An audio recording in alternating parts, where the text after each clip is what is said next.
Alright, this is the third time making this video.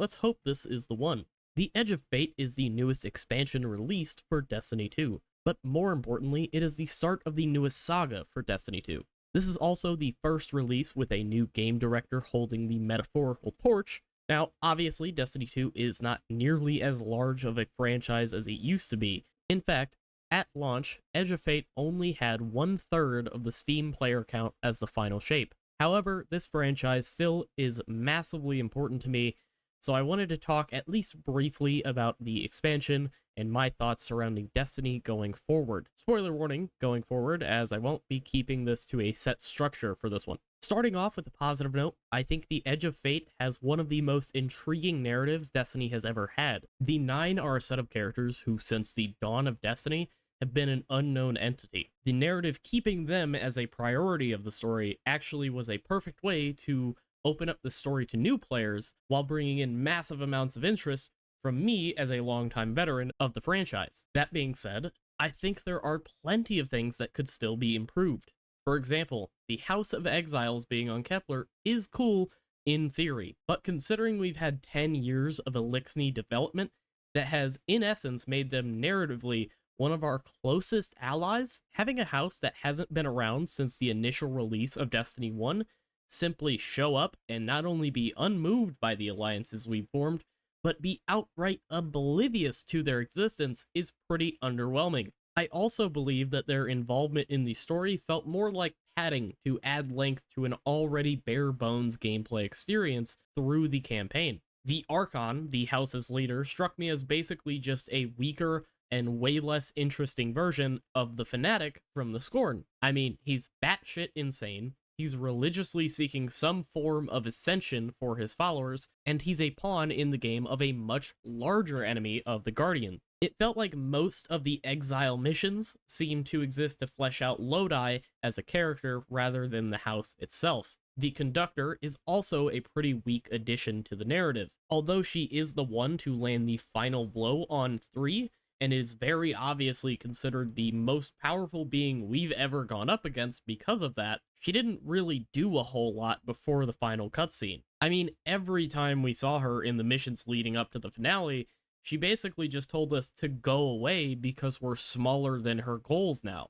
Luckily, where the narrative fails on the villain side of character development, it really shines on the ally end of things. Lodi is one of the best written characters in Destiny history and is perfectly portrayed by his voice actor. The Drifter actually does something in this expansion, which is automatically better than the countless years of him moping around, and Ikora exists. Yeah, I don't really have a lot of nice things to say about Ikora either in this expansion. Her entire conflict within the story comes from the Nine being the direct cause of her very first death. While this could work and could make her a very interesting character who is deeply invested in becoming who she was before, instead they make the entire time after she learns about her past, making her shout about how she isn't the woman that died, which is way less interesting than exploring the past.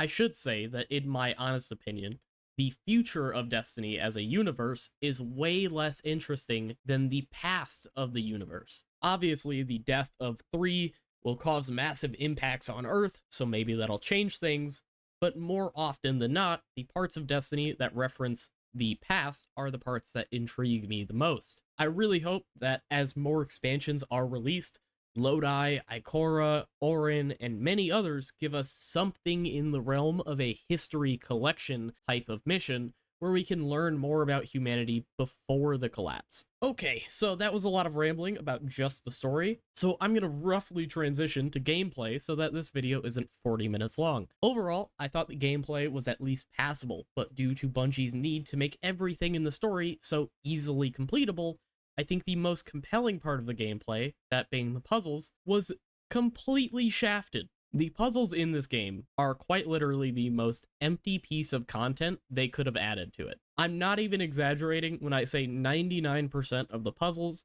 are either trial and error, or simply using the ball ability to roll through a single hole. At some point during the developer livestream, they mentioned how Matterspark being an ability 100% of the time after the campaign would allow players to sequence break things by design. One, I don't think the words sequence break and by design go together at all, but more importantly, it doesn't actually change anything about the location besides allowing you to traverse it slightly faster. There's no sequence breaking at all, there's no anything, there's no substance. As for the combat, it was an incredible downgrade from the previous Legendary campaign experiences.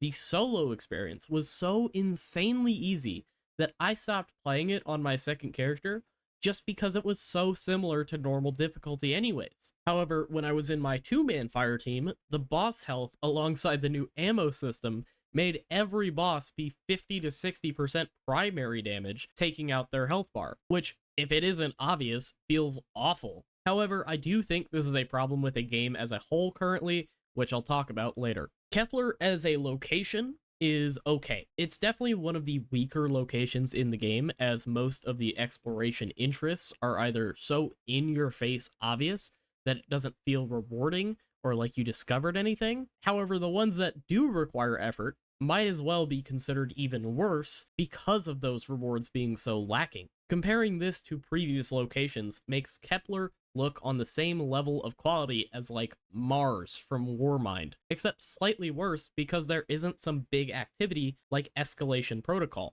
The Kepler activity is essentially just a public event, but with a requirement to use Matter Spark within it to break certain enemy shields. There was a point in one of the Bungie reveal streams that they compared Sieve to being a Wellspring and Vex incursion mix. Somehow, this is worse than I imagined when I heard that. They also said it was something unique, which might be a bigger lie than DMG saying, "We're listening." Sieve is basically a match-made Glimmer Extraction public event, but with the requirement of using Mataspark. I don't know who designed this, and who actually thought it was good, but they should never be consulted on activity quality ever again. On the topic of activities, we have the next two big things that I want to talk about. The new raid is easily the biggest addition to the expansion, but even that has very obvious issues. For starters, I will say I really enjoyed the raid. It is fast-paced, it is engaging in terms of mechanics, and the feat system allows you to actually have some difficulty beyond teaching LFGs. That being said, I think it showcases an issue with the game's weapon system and ammo economy. The number one way to damage boss enemies in the game is your super. Now, that is not inherently a bad thing. Obviously, our biggest ability should be something we rely on for big chunks of damage. However, this makes every single encounter in the raid have the exact same damage loadouts, with exceptions for specific class setups. Right now, the go-to strategy for damage is to use Thunderlord until you run out of ammo with Bolt Charge, then swap to Outbreak so that you can continue to use Bolt Charge while gaining super. Both of these weapons give you super at an extremely fast pace, only one of them doesn't require you to have to farm ammo. This means that the weapon system enables the most boring DPS experience, that being simply left-clicking to win, and the ammo economy makes it a pretty significant time save to simply swap to Outbreak and cut out 2 to 3 minutes of every fight that would otherwise be used to farm ammo. Farming ammo is also just a problem in its own right, but since Bungie is making changes to that while I'm writing this, I'll give them a pass. The other massive addition is obviously the portal.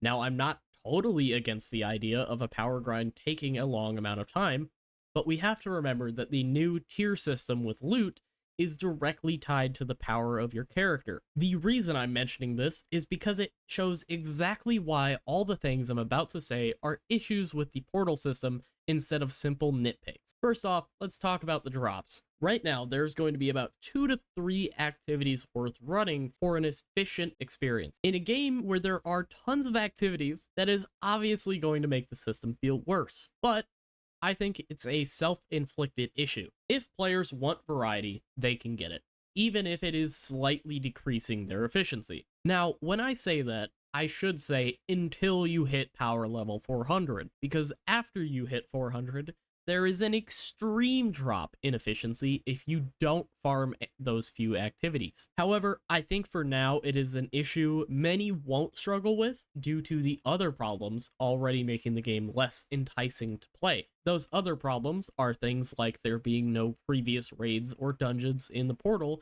till at least September, or the fact that variety is reduced from the jump simply by making all bonus drops not give power. If you didn't hear this already from someone else, the green engram symbol you see for bonus drops might look enticing, but in reality it gives you +0 drops, which immediately killed all fun I had chasing my bonus drops once I found out. Overall, I could go deeper into why the portal and armor system just flat out failed as a concept for me, but for now I'll just say, if Renegades doesn't fix this system almost entirely, I will just assume Destiny is going to basically die within the next year, because if we can't even get a basic loot system to be entertaining, then there is no reason to be playing a looter game like this. Anyways, I think that's the important stuff. I'm not going to go over the random stuff that doesn't really change the bulk of the game, like the stat changes or how the vendor system was changed,